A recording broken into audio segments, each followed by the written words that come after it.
반갑습니다. 오늘은 지혜자의 기도, 아굴의 기도에 대해서 함께 살펴보려고 합니다. 잠언 30장에 가서 보면 아굴이라는 사람이 기도를 하는데 두 가지 기도를 합니다. 하나님, 내가 죽기 전에 이 두 가지를 내게 허락해 주옵소서. 첫째는 헛된 것을, 어리석은 것을 버리게 해 주옵시고, 그리고 나로 가난하게도 마옵시고 부하게도 마옵시고 오직 필요한 양식으로 채워주세요. 그래서 기도를 하는데 참 이 기도가 멋지다.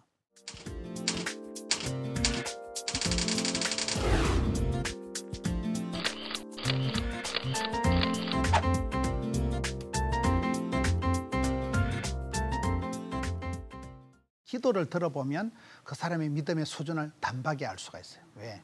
개 눈에는 뭐밖에 안 보이기 때문에 소원이, 관심이, 그 사람의 꿈이 뭐냐 보면 알 수 있잖아요.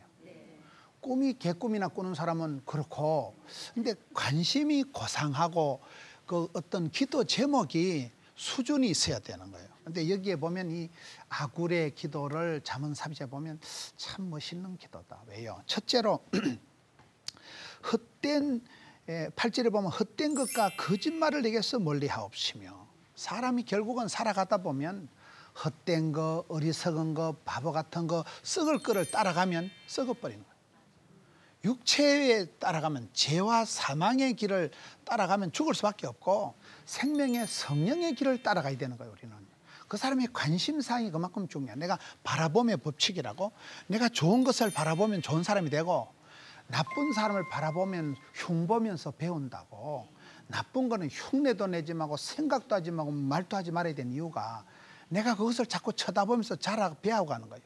범죄 심리학에서 보면요, 신문에 이렇게 사건 났는 걸 보고, 야, 이 자식은 바보다, 이렇게 하면 안 잡힐 텐데, 자꾸 그렇게 생각하는 사람은 지도 그 짓을 한대. 그래서 사람이 악하고 더러운 것은 꿈도 꾸지 말고 말도 하지 말고 흉내도 하지 말고 생각도 하지 말아요. 순전하고 아름다운 신령한 젖을 사모해야 되지. 그래서 항상 신앙생활은 그렇게 선순환이 돼야 되지 악순환이 되면 안 되는 거예요. 흉보면서 배우지 말고 비판하고 심판하는 데 앞장서지 말고 순종하는 데, 쓰임받는 데 살아가면 되는 거예요. 그래서 여기에 이 사람이 헛된 것을, 거짓말은 내게서는 멀리해 주옵시고, 헛된 것을 따라가니까 헛된 사람이 되는 거예요. 거짓은 꿈도 꾸지 말고 주여 진실하게 하옵소서, 주여 정직한 영을 새롭게 해 주옵소서. 우리가 신앙생활 할 때 얼마나 나도 모르게 거품이 생기고, 나도 모르게 허장성세가 생기고, 나도 모르게 교만해지고, 나도 모르게 간대기가 부어가지고, 나도 모르게 이게 기고만장, 아나무인 이렇게 되기가 너무나 쉽다니까요. 사람이 하루 종일 돌아다니다 집에 가서 세면대에 손을 씻으면 때국물이 흘러요, 안 흘러요? 내가 똥도 안 만지고 환칠도 안 했고 내가 나쁜 짓을 안 했는데도 하루 종일 사람을 만나고 밖에서 외출했다 집에 가 손을 씻어보면 때국물이 흐른다 이 말이에요. 여러분, 내가 와이셔츠를 입고 하루 종일 다니다 집에 가면 여기가 까뭇까뭇하게 거시기 할까 안 할까요? 내가 여기 황칠을 한 적이 없어요. 그런데도 때가 묻듯이 사람은 손을 자주 씻어도 감기가 안 걸린대요. 손만 자주 씻어도 감기가 안 걸린다는 거예요.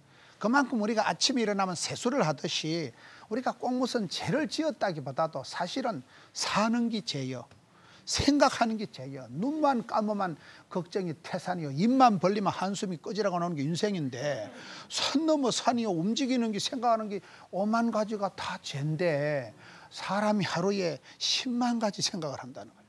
그중에 한 두 가지만 나쁜 생각해도 나쁜 거지. 남의 물건을 탐심을 품으면 도둑놈, 남을 미워하면 살인자, 남을 보고 음심을 품으면 간음자라고 할 때 정상적인 사람이 다 생각이, 마음이 가기 마련인데, 그래서 우리는 살아가는 게 사실은 다 우리 마음속에 오만때만 생각이 다 불일 듯 일어나는데, 그중에 헛된 거, 거짓은 멀리하라 이 말이에요. 뱀같이 지혜롭고 비둘기같이 순결하고, 악하고 거시기한데 미련하고, 착하고 좋은 데는 부지런하고, 사람의 흐름을, 각도를 그렇게 잡아가야 돼요. 그래서 이게 거짓은, 헛되선 내게 멀리해 주옵시고, 그리고 나를 가난하게도 마옵시고 부하게도 마옵시고. 이게 왜 중요할까요? 사람이 있는 사람은 있어서 자기도 모르게 건방지는 거예요. 여기 보세요. 성경 말씀에 9절에 혹시 내가 배가 불러서 하나님을 모른다. 여호와가 누구냐 할까 하며 혹 내가 가난하여 도둑질하고 내 하나님 이름을 욕되게 할까 두려워함이니이다. 사람이 너무 가난하게 자라면, 저처럼 어릴 때 성장 과정이 좀 불우한 사람은 뭐가 있으면 먹을까요? 애낄까요? 애끼다 똥 되는 짓을 하는 거예요. 너무 어릴 때 가난하게 자란 사람은 뭐가 있으면 아까워서 못 먹어. 그래서 애끼다가 막 기리기리 보존하다 썩어버리는 거예요. 근데 성장 과정이 불우한 사람은, 이게 한이 맺힌 사람은 이게 잘 못 쓰는 거예요. 이게 너무 어릴 때 돈이 없어서 애간장을 녹이고 쪼들쪼들하게 살아간 사람은 그게 콤플렉스가 되는, 콤플렉스. 혼자 자수성가한 사람, 막 검정고시 출신에다가 혼자 막 독수 공부해가지고 자수성가한 사람은 부부간에 결혼하면 대화가 잘 될까요? 안 될까요? 안 돼. 지 밖에 몰라. 왜? 어릴 때부터 혼자 살았으니까. 아무도 안 도와주고 혼자 판단하고 혼자 자취해 먹고 혼자 라면 삶아 먹고 혼자 했던 그게 습관이 돼가지고 같이 대화를 하고 조화롭게 할 수가 없는 거예요. 여러분, 너무 이렇게 사랑을 못 받고 구박받고 어릴 때부터 쇠가 만발이나 빠질려면 연병하려면 이런 소리를 많이 듣고 자란 사람에게 예언 효과가 있어가지고요. 할머니가 내보고 쇠가 만발이, 쇠가 혓바닥에 4kg가 십니까 쭉 빠지면 좋고 산다고 했어요. 예언 효과가 있어. 언제 빠질까요? 기다린다니까요.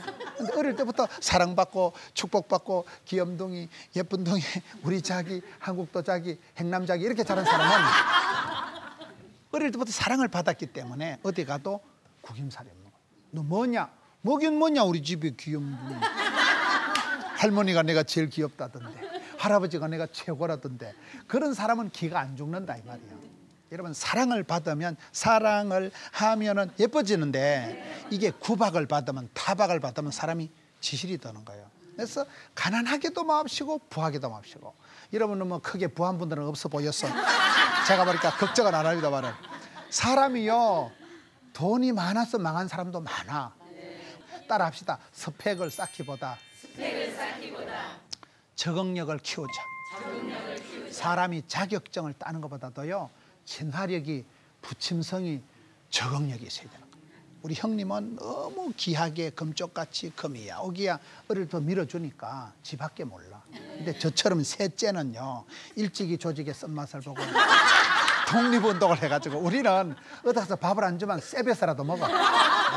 어릴 때도 형님은 장남이라고 좋은 거 주고, 우리가 강후이, 양후이, 문후이, 동후이, 미달이 내려가거든요. 막내는 걔는 불쌍하다고 또 새 거 사주는 거예요. 그럼 셋째 나는 맨날 거지 발사기 같은 거, 너덜너덜한 거 형님 2명 써다 내려온 거 셋째쯤 오면 거지 발사기 같은 거. 우리 그런 것도 허연실로 끼매가지고, 나는 또 애끼다가 또 동생 주려고 물려주면 그 자식은 불쌍하다고 새 거 사주잖아요. 그러면 장남은 귀하다고 새 거, 막내는 불쌍하다고 새 거, 내만 맨날 꼴꼴한 거예요. 근데 그때는 나는 셋째가 힘들지 않는데, 셋째 딸이 왜 잘 사는지 아세요? 이게 눈칫밥을 먹어가지고 언니들 좋은 거 다 먹고 셋째는 맨날 찌그리 같은 거 얻어먹다 보니까 일찍이 조직의 쓴맛을 보고 일찍이 눈칫밥을 먹어가지고 인생 종합대학 고생학과를 졸업하면 눈치학점이 똑 떨어진다. 산전수전계까지 산소가 된다는 말이 있어요. 그래서 과보호로 자란 자식은 의외로 눈치가 없고 인생 말년이 힘들어요. 어릴 때 고생을 해본 사람은 이미 면역이 형성돼가지고 웬만한 일을 당해도 놀래지도 말고 떨지도 말고 견디라 이 자식들아, 이 정도는 커버한다 이렇게 나가는데, 이게 안 되는 사람은 너무 오냐 자기만 기약이 안 돼. 사회 나가면 여러분 학교 가서 우왕따 당하고, 회사 가서 고문관 취급받고, 회사 가서 사표 내버리고, 결혼하면 이혼해버리고, 버티지를 못하는 거예요. 버티지. 근데 우리 같은 사람은 갈 데도 없고 올 때도 그때 버티는 거예요. 어디 가서 먹고 살기가 힘드니까 무조건 버티기 작전해가지고 이게 서바이벌이 된다 이 말이요. 그래서 사람이 가난한 것도 문제지만은 많은 것도 좋은 게 아니에요. 여러분, 축복 같은 저주가 있다니까요. 남들이 보기에는 저 사람은 잘 된 것 같은데, 그때 너무 훈련이 안 돼서 세상의 쓴맛을 모르고 너무 그냥 좋게만 살아가다가 인생 후반전에 어려움을 당하면 회복을 못하는 거예요. 인생 후반전에 큰 위기가 오면 갯돈이 터지면, 아마 갯돈 알아요? 갯돈이 터지면 수습을 못한다니까요, 시간상으로. 그런데 젊어서 고생을 한 사람은 눈칫밥을 먹어서 감당을 하듯이, 어쨌든 여기에 보면 가난하게도 마고 부하게도 마옵시고, 이게 아주 기가 막힌 기도예요. 그래서 우리가 너무 많다고 자랑할 것도 없고, 없다고 기죽을 필요도 없고 주신 대로 받은 대로 생긴 대로 잘났냐 하나님 주신 것을 감사함으로 받으면 버릴 것이 없다. 디모데전서 4장 5절 말씀이거든요. 그래서 내게 있는 것을 감사하고 작은 것을 감사하고 받은 것을 감사하고 가장 나다운 것이 세계적인 것이니까. 그래서 여기에 있는 말씀이 아주 재밌는 말씀이에요. 저는 이 사람이 볼 때 가난하게도 마옵시고 부하게도 마옵시고 오직 필요한 양식으로 나를 먹이시옵소서. 필요한 양식이 뭘까요? 사람이 정작 필요한 거는 많은 거 아니에요. 여러분 주기도문에도 보면 일용할 양식을 주옵시고, 일용할 양식은 세 가지를 얘기합니다. 첫째, 오늘 내가 삼시세끼 밥 잘 먹으면 건강한 거예요. 제가 어제 70대시는 은퇴하시는 금년도 목사님을 뵀는데 그 목사님이 50대 같더라고요. 금년도 은퇴하신 70대신 목사님인데도 목사님 하루에 한 끼밖에 안 드신대. 소식을 해야 오래 산다는 거예요. 돼지같이 먹으면요 몸이 놀래가지고. 그런데 한 끼를 먹고 그 다음 끼는 뭐 고구마 하나 먹고 강냉이 하나 먹고 이러면 그게 웰빙식이잖아요. 몸을 적게 먹어야 우리 몸이 막 정신을 바짝 차리고 살라고, 우리 몸이 막 자생력을 길러가지고 몸이 좋아진다는 거예요. 많이 먹으면 이게 비만이 되는 거예요. 이 시대가, 저는 이 시대는 과잉 시대라고 봐요. 이 시대는 모든 것이 너무 넘치는 거예요. 홍수 때에 물 날린데 정작 마실 물은 없고, 지금 이 시대에 정보의 홍수 때에 천지가 정보고 천지가 말씀인데도 말의 성찬 속에 진리가 드문 거예요. 지금 그렇잖아요. 지금 일은 많은데 돈이 안 돼. 시간은 많은데 사람은 피곤해. 지금은 이상한 시대예요. 여러분 TV만 봐도 하루 종일 TV 보잖아요. 시장에 가도 백화점에 골릴 게 얼마나 많아요. 지금은 천지 빽가린 시대인데도 정작 나는 외롭고 고독하고 가난하고 빈털터리는 거예요. 세상에 정보가 많은데 인터넷 서핑을 해보면, 인터넷에 검색을 해보면 뭐 온갖 얘기가 다 나오는데도 대가리만 홀라는 거예요. 그렇잖아요. 뉴스 실컷 보고 나면 마음이 홀가분한 게 아니에요. 여러분 온갖 세상에 부정적인 거, 안 좋은 거, 시끄러운 거, 뭐 폭행 사건, 사기 사건 다 보고 나면 우울해. 이놈의 세상, 더러운 세상 이거 나가기도 거시기하고 있기도 거시기하고 인간이 싫고 세상이 싫어지고 사람이 막 우울증이 오고 사람이 막 겁이 나고 모든 게 그래 된다니까요. 그만큼 이 시대는 저는 과잉 시대, 영양 과잉, 비만 시대, 비만. 애들이 소화 비만이 와가지고 피자 한 판 다 뜯어먹고 애들이 소화 비만이 와가지고요. 제가 어저께 목욕탕을 갔는데 어떤 어린이가 같이 이래 맞은편에 목욕을 하는데 걔를 이래 보니까 백가죽이 척척 접어져가지고 나는 한참 걔를 신령과 진정으로 바라봤는데 지는 뭐 내가 지가 뭐 잘생겼다고 쳐다본 줄 알지만 소화 비만이 와가지고 이야 이거 심각하다니까요. 지금은 그런 시대예요. 영양 과중 과다 모든 것이 지금은 과잉 시대예요. 과잉 시대예요. 이거를 다이어트를 해야 돼. 금식을 해서라도 여러분 다이어트를 해야 돼요. 친구 관계도 다이어트를 해야 돼. 친구 관계도 이상한 소리 하고 뭐 어디 뭐 요 넘어가는데 수제비 맛있는 데 있고 뭐 어디 커피숍에 카페 있고 뭐 어디 뭐 묻지마 관광 갈래 그런 것들 가까이 하면 안 돼. 재수 없어요. 목사가 재수 없다 소리를 하면 안 되지만 재수가 없는 걸 어떻게 합니까? 친구 따라 강남 가는 거예요. 아무 때나 흔들면 안 돼요. 강남 스타일 아무 때나 흔들면 안 돼. 하나님이 내게 주신 그 스타일이 있는데 꼭 필요 충분 완전한 것을 찾아가야 돼요. 그래서 필요한 양식을 주옵소서 이 말이 기똥찬 기도예요. 왜요? 주기도문에 일용할 양식을 달라는 것은 내가 하루에 3끼 밥 먹는 게 그게 건강이에요. 그렇잖아요. 오늘 일용할 양식이 있으면 여러분 만나와 메추라기를 출애굽기에 보면 하나님이 주실 때 많이 주셔요? 필요한 만큼만 주셔요? 욕심내어서 많이 끌어다 놓으면 썩어버리는 거예요. 그래서 항상 욕심을 얼마나 버리느냐, 욕심을 얼마나 내려놓느냐가 그 사람의 영혼이 건강해지는 바로미터예요. 노탐이 더 심하다고, 나이가 들어갈수록 있는 것들이 더하다고, 나이가 들어갈수록 욕심이 더 늘어나요. 그것을 빨리 욕심의 풍선을 빼고 욕심의 풍선의 바람을 빼고 욕심을 다이어트를 못하면 내가 술을 마시지만 나중에 술이 그 사람을 마셔버린다 이러잖아요. 그래서 내가 욕심을 못 버리면 욕심이 나를 삼켜버리는 거예요. 욕심내지 말고 하루에 3끼 밥 먹는 게 건강한 거고 그렇잖아요. 그 다음에 내가 오늘 필요한 것이 10,000원이 필요하면 하나님 10,000원을 주시고 100만 원이 필요하면 그게 필요한 양식이에요. 필요를 따라 하나님 은혜를 줘요. 사도행전에 보면 성도들이 각자 필요를 따라 할 때는 문제가 없어요. 저는 목회를 해보니까 교회에 반주할 사람이 필요하고 지휘할 사람이 필요하고 주일학교 선생님이 필요하고 구역장이 필요하고 주방장이 필요하고 그래 필요를 따라 기도하니까 하나님이 보내주시더라고요.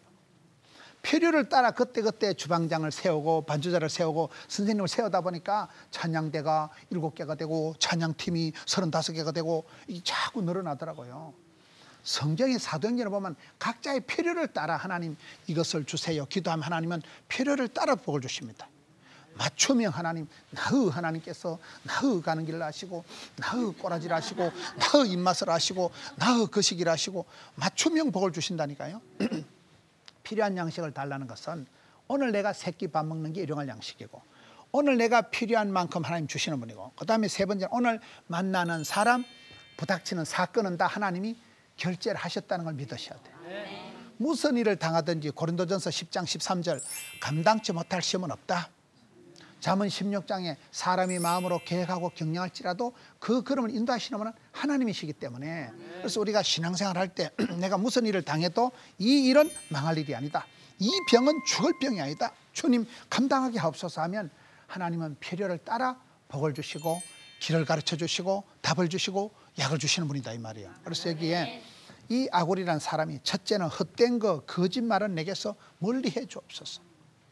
여러분 야고보서 1장에도 보면 참된 경건은 과와 가부를 그 불쌍한 사람을 돌아보고 그 다음에 자기를 지켜서 세속에 물들지 않는 거예요. 내가 세상에 물들고 질들고 세상에 감염 오염이 안 되도록 해야 돼요. 여러분 아브라함의 복을 받았어요. 기득권을 포기한 사람 본토 친척 아버지 익숙한 것을 떠날 줄 알았기 때문에 그런 결단의 사람이기 때문에 하나님이 너는 복의 근원이 될지어다 그렇게 만들어 주시는 거예요. 내가 버릴 줄 아는 사람, 포기할 줄 아는 사람, 욕심을 내려놓을 줄 아는 사람이 하나님은 새로운 복을 주시잖아요. 그래서 여기에 이 사람이 보면 하나님 말씀은 다 순전하다. 하나님은 그를 의지하는 자의 방패시다는 이 5절 말씀처럼 기독교는 순전한 기독교, 순전한 말씀, 순수 복음, 완전하신 말씀, 전능하신 주님. 우리가 믿는 하나님은 전능하신 하나님. 우리가 받는 복음은 순전한 복음이에요. 그 말씀을 들음으로 믿음은 들으면 말씀으로 설교 한 편 잘 들으면 정신병으로 10달 댕이보다 낫다니까요. 말씀이 살아 운동력이 있는 거예요. 말씀이 치료하는 광선을 바라고 말씀이 교훈과 책망과 바르게 함과 의료교육에 유익하기 때문에 말씀을 내가 붙잡으면 말씀이 나를 질질 끌고 가는 그런 역사가 벌어진다 이 말이에요. 그래서 여기에 하나님 말씀은 순전하다. 하나님 말씀은 정밀하다. 하나님 말씀은 스케일도 있고 디테일도 하고 하나님 말씀은 나를 고쳐주기도 하고 나를 회복시키기도 하고 말씀이 하늘의 양식이 되어서 생명의 양식이 된다 이러잖아요. 그래서 설교 한 편 잘 들으면 그것 때문에 팔자를 고치고 평생의 구호가 평생의 가훈이 삶의 방침이 들어서듯이 말씀은 순전하다. 그리고 여기에 보면 7절에 내가 2가지를 주께 구하여 사오니 죽기 전에 거절하지 마옵소서. 저는 신앙생활 잘하는 사람은 보니까 기도 제목을 잘 뽑아내는 사람이에요. 기도를 산만하게 하면 안 돼. 이 다리 저 다리 상만하게 흔들지 말고 야구를 해도 여러분 산발타를 치면 되고 집중타를 쳐야 되듯이 에서도 보세요. 죽으면 죽으리다. 목숨 걸고 할 수 있는 한 가지 기도 제목을 뽑아내야 돼. 여기 아굴은 잘한 것을 2가지로 추려낸 거예요. 2가지로. 핵심 가치로 붙잡는 거예요. 이런 뭐든지 핵심을 잘 잡아야 돼. 핵심을. 하나님 내게 가장 필요한 것이 있습니다. 하나님 내게 가장 소중한 것이 있습니다. 성경에 보면 다 하나님 사람들은 기도 제목을 잘 추스려서 기도 제목을 잘 뽑아내서 여러 가지를 중구난방으로 중언부언하지 말고 한 가지만 기도해. 주여 한 가지 소원이 있습니다. 한 가지 내 바람이 있습니다. 한 가지 꿈이 있습니다. 그래 기도를 하면 하나님이 응답을 해 주셔요. 그럼 응답 받고 난 뒤에 입을 싹 닦아. 입을 싹 닦고 하나님 어쨌건 됐고 예. 다시 또 한 가지를 뽑으면 되지. 그게 난 기도를 잘하는 거라 봐. 이것저것 정신없이 산만하게 살아가지 말고 여기 아굴처럼 제가 하나님 꼭 필요한 게 2가지가 있습니다. 그러면 하나님이 한 가지 소원을 집약을 하면 한 가지를 집중하면 한 가지에 몰두하면 하나님 응답하신다니까요. 성경에 많은 사람들이 기도를 잘한 사람들. 한나는 애를 못 낳아 하나님의 친여자가 하나님께 기도하다가 하늘문을 열어주시고 하나님이 태를 열어주시니까 그 떡두비 같은 아들 사무엘을 낳아가지고 사무엘이 혼란한 사사시대를 종식시키고 그 사무엘이 이스라엘의 최초의 왕 사울왕을 기름부어서 성군 다윗을 기름부어서 이스라엘의 사사시대를 끝장내고 왕조시대를 열어가잖아요. 기도의 사람들, 기도의 여종들, 그 한 가지 기도를 뽑아내는 게 중요하다니까요. 그래서 여러분들이 신앙생활 할 때 기도 제목을 다이어트를 해야 돼요. 기도 제목을 중구난방으로 하지 말고 여기 이 사람은 잘한 것이 뭐예요? 딱 두 가지를 뽑아가지고 하나님 제가 죽기 전에 두 가지를 허락해 주옵소서. 야베스보다 야베스 기도는 5가지예요. 야베스라는 말은 원래 그 수고와 고통이란 뜻, 우리나라로 말하면 애물단지란 뜻이에요. 이 애물단지, 고물단지 주제에 기도를 잘한 거예요. 원컨대 한 가지 제가 소원이 있습니다. 하늘문을 여시고 야베스 기도 5가지요. 복의 복을 더하사 지경을 넓혀주시고 주의 손으로 도우사 환난을 벗어나 뒷골 안 땡기는 복을 주옵소서. 그러면 근심이 없는 복을 주옵소서 하였더니 하나님이 허락하셨더라. 하나님이 허락하시면 좋은 기도예요. 하나님이 인정하시면 좋은 기도예요. 저는 사람이 살아갈 때 하나님께 인정받고 축복받고 사람들에게 존경받고 가까운 가족들에게 사랑받고 자기가 보기도 대견스러운 사람은 좋은 사람이에요. 자기가 보기도 쪽팔리고 가족들 보기도 웃기고 사람들 보기도 쎄박이 보고 하나님이 심판하시는 대상이 되면 안 된다 이 말이에요. 하나님 앞에 인정받고 많은 사람들이 영향력을 미치고 받아들이고 존경하고 그죠? 사랑하고 존경하는 당신이 돼야 된다니까요. 그럴 때에 하나님이 우리를 보실 때 우리의 기도 제목이 야베스는 뭐요? 애물단지, 고물단지, 수고와 고통 덩어리였지만은 원컨대 기도 제목을 하나 잘 뽑은 거예요. 그게 뭐요? 복의 복을 더하사. 이 모든 것은 플러스 알파가 중요해요. 복의 복은 더하셈, 셈법 있잖아요. 복은 더하셈, 돈은 곱하셈, 나이는 뺄셈, 웃음은 나누셈, 건강은 지키셈, 셈법이 돼야 된다니까요. 복은 더해 주시고 그다음에 뭐요? 지경을 넓혀 주시고 갈수록 여러분 만남의 지경이 넓어지고 기도도 기도의 지경을 넓혀야 돼. 조국과 민족을 위해서 기도하고 내가 사람들을 만날 때마다 기도 제목이 많아지는 거예요. 여러분 자녀를 위해서 기도하고 교회를 위해서 기도하고 선교를 위해서 기도하고 이 땅을 고쳐달라고 기도하고 우리 시티에서 방송국에서 기도하고 기도 제목이 높이가 넓이가 지경이 넓어지는 사람이 부자요. 쓰임받는 사람이요. 그래서 복의 복을 다하사 지경을 벗으고 주의 손으로 도우사. 우리가 긴 세월 살아보면요 애쓰고 노력하는 건 한계가 있고 큰 복은 하나님이 주시는 거예요. 그래서 하나님이 한 번만 만져주시면 하나님 한 번만 밀어주시면 되는 거예요. 애쓰고 노력하는 건 헛방이고 큰 복은 하나님 주시고 쫓겨난 복은 사람이 오두방정 떨어 챙긴다고. 그래서 야고보서 5장 17절에 야고보서 1장 17절에 각양 좋은 은사와 온전한 선물은 위로부터 빛들의 아버지께서 내려오는 법이에요. 그래서 우리가 하나님이 한 번만 만져주시면 썸무리가 단물되고 애물단지가 보물단지 되고 근심거리가 간정거리가 되는 많은 사람이 고통 중에 서러움 속에 병들어서 가난해서 신음하다가 은혜 받고 나면 그거를 나중엔 자랑하게 되는 거예요. 그 약한 것을 자랑하고 부끄러운 것을 자랑하는 그런 간정거리가 돼버리잖아요. 그래서 복의 복은 다하사 지경을 주고 주의 손으로 사 환난은 벗어나야 돼요. 빚지고 가난하고 병들고 아픈 것은 통과 패서 지나가야 되는 거예요. 그렇잖아요. 벗어나게 하시고 그리고 근심이 없는 복을 받아야 돼요. 사업은 성공하고 감옥 가면 뭐 하겠냐 이 말이요. 정치는 성공하고 감옥 가면 뭐 하겠냐 이 말이요. 여러분 밖에서는 인정받고 집에서 짜우리지 뭐 하겠냐 이 말이요. 사업은 성공하고 사랑에 실패하면 무슨 의미가 있냐 이 말이요. 그래서 우리가 마지막에 근심이 없는 뒷골 안 땡기는 평안의 복, 속 깊은 복, 고요한 축복, 흔들림이 없는 축복, 후회가 없는 축복, 그런 축복을 주옵소서 하였더니 하나님이 그대로 응답하신 사람이 야베스다 이 말이에요. 그래서 기도는 응답받고 기도를 추스려서 오늘 여기 아굴의 기도처럼 헛된 거 거짓말은 내게서 멀어지게 하시고 정직한 영을 새롭게 하시고 내게 진실을 주셔서 진실한 사람, 정직한 사람이 되게 해주시고 그리고 가난하게도 마옵시고 부하게도 마옵소서 하나님의 사랑을 축복을 감당하는 그 중간, 중용, 조화 사람이 너무 강하지도 않은 것이 약하지도 않은 것이 그런 균형미가 있는 영적인 조화가 되는 좋은 사람 알아요. 조화로운 사람을 좋은 사람이고 나쁜 사람을 나쁜